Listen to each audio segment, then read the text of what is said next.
Hi, welcome to a brief informational session on the DCPS FSCJ Extended Transition Program.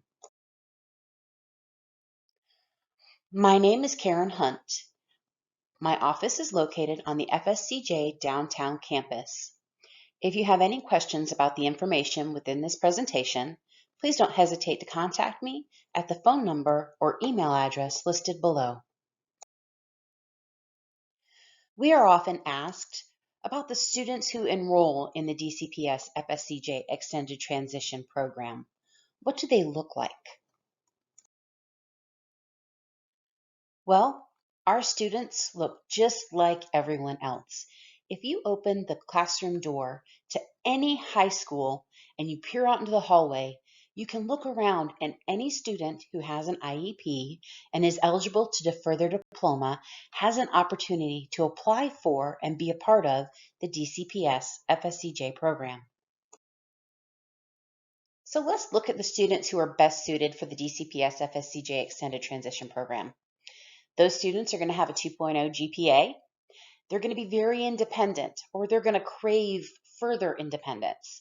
They are going to have mild to moderate difficulties in the classroom, but they can navigate and problem solve. And that's just not at school, but that's in life. How they get places, how to fix situations, and how to navigate asking for help. So our students, they need to be hard workers, and more important than any academic success demonstrated, they need to have fortitude and dedication. They have to try and be willing to not give up.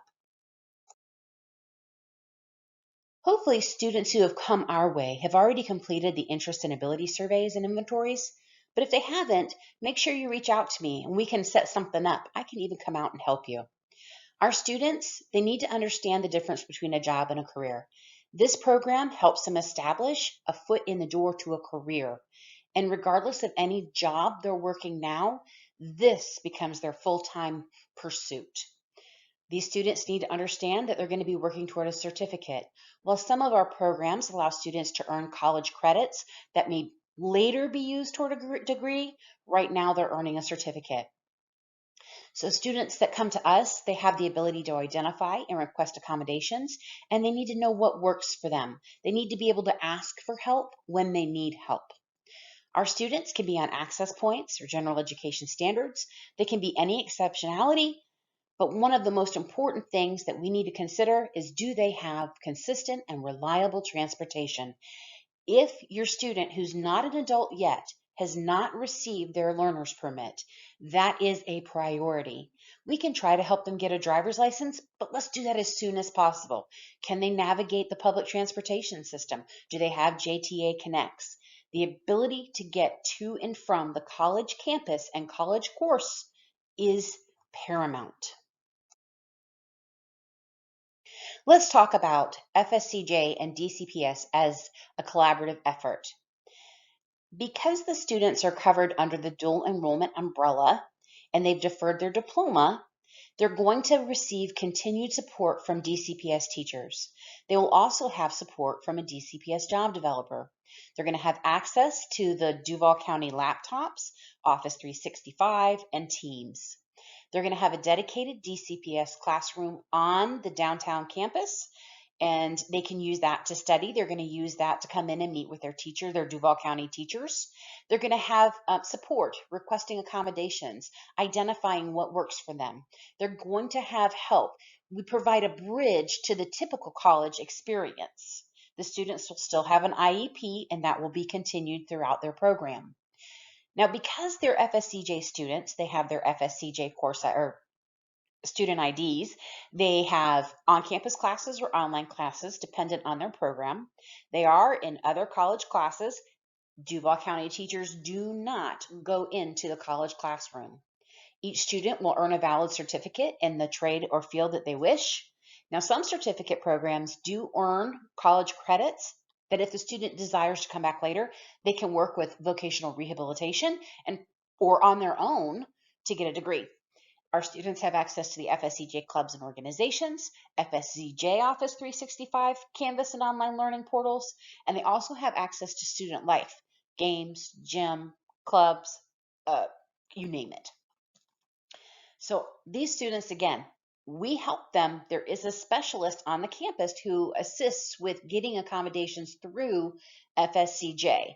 They have their Duval County IEP that helps them get accommodations on the campus or through FSCJ.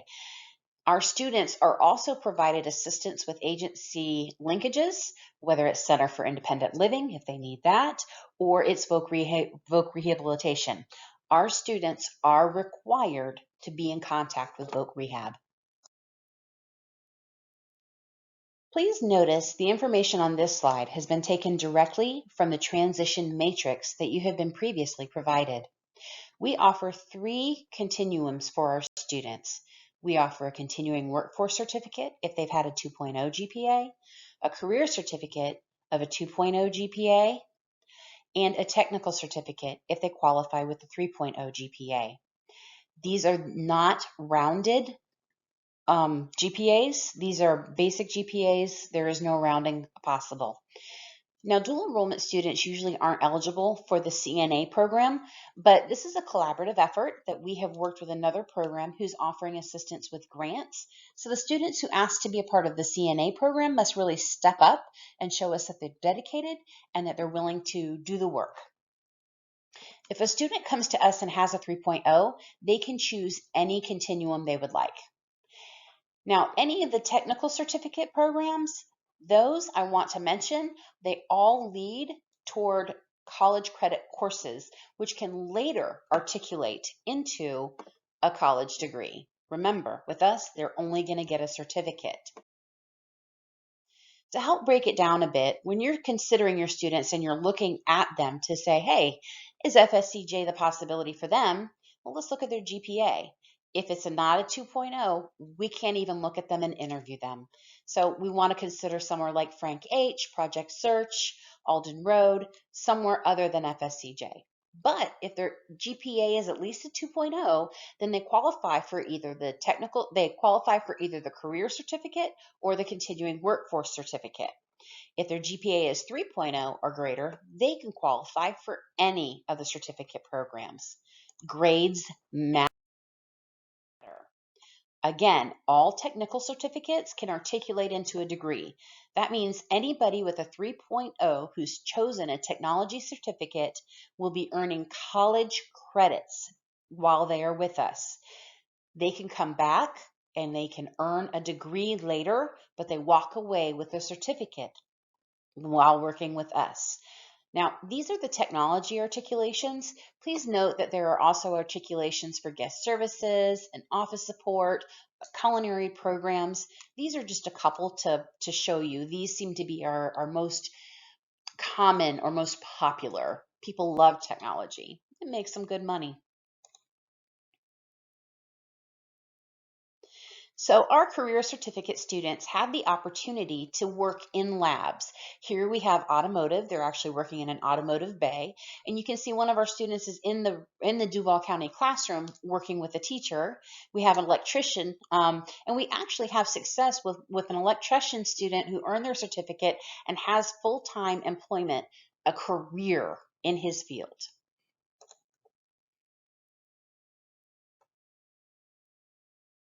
Again, our career certificates are welding, HVAC, electrical, diesel, and automotive collision repair. We have multiple automotive collision repair success stories, and we have one student who's just finishing up with his HVAC. We currently have a student in the welding program.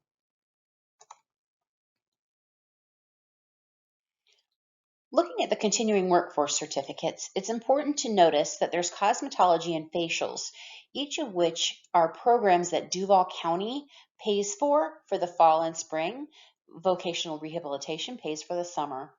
The CNA program, we have to reach out and ask for grant assistance from other agencies and other support systems. And this kind of puts a bigger burden almost on a student. They have to step up and show us that they're really dedicated to the level of work that's expected from them.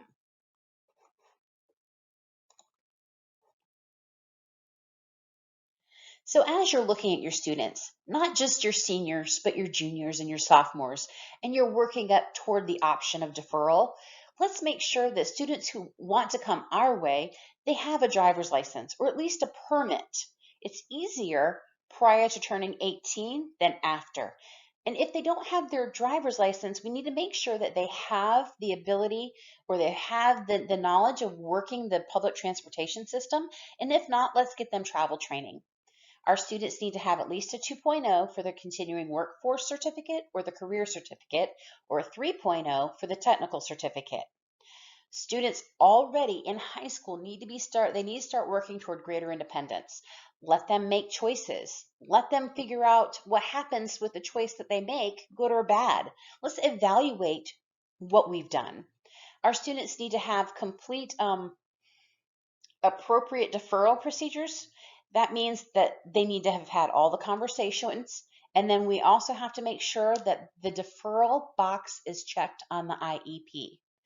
Unfortunately, we've had students come our way who did not defer, and once they've accepted their diploma, we can no longer help them. If students are interested in coming to FSCJ, or you think a student is FSCJ material, give them an interest or skill inventory or call me. I will be more than happy to come out and talk to you, talk to the student, complete an inventory, an assessment skills test, whatever I can do. And have your students participate in as many community activities as possible. Experiences matter. You can find a copy of program-related videos, conversations with students, and a copy of this presentation at our YouTube channel, DCPS FSCJ Transition. As always, if you have any questions, don't hesitate to reach out to me, Karen Hunt. Thank you very much for your time and have a beautiful day.